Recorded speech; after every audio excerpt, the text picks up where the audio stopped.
Порака за благосостојба, мир и љубов во нашата земја испрати папата Франциск непосредно пред неговата апостолска посета во Скопје. Целта, како што вели во пораката, е да воспостави пријателски дипломатски односи, а убавината на нашата земја е токму во постоењето на различните култури, етникоми и религии кои што живеат овде.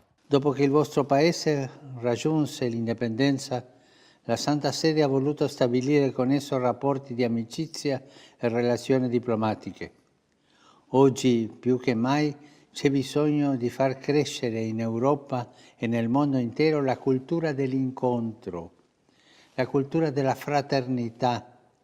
E io verrò in mezzo a voi a seminare questi semi. Sì, la peculiare bellezza del volto del vostro paese si deve proprio alla varietà delle culture e delle appartenenze etniche e religiose che vi abitano.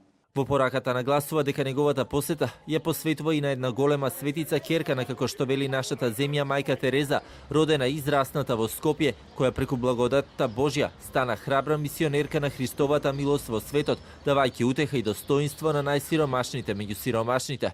Affido la mia visita all'intercessione di una grande santa, figlia della vostra terra, Madre Teresa, nata e cresciuta a Skopje.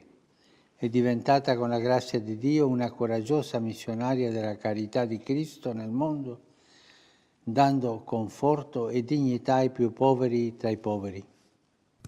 До посетата на папата Франциск, која е закажана за на 7 мај, остануваат уште 3 дена. Тој ќе биде пречекан со големи државни почести, а во неговата агенда предвидено е да има 5 обраќања, предвиден е и посебен сообраќаен режим, а светата литургија папата Франциск ќе ја одржи на плоштадот во Скопје. Продадени се вкупно 11.500 карти на граѓани кои ќе може да ја следат мисата. Пред да ја посети нашата држава, папата ќе ја посети и Бугарија, каде е предвидено да се сретне со политичари и дипломати во Софија, а ќе има и средба со патриархот Неофит и членови на Светиот Синод на БПЦ. Мисата која што таму ќе одржи ќе биде на плоштадот во Софија.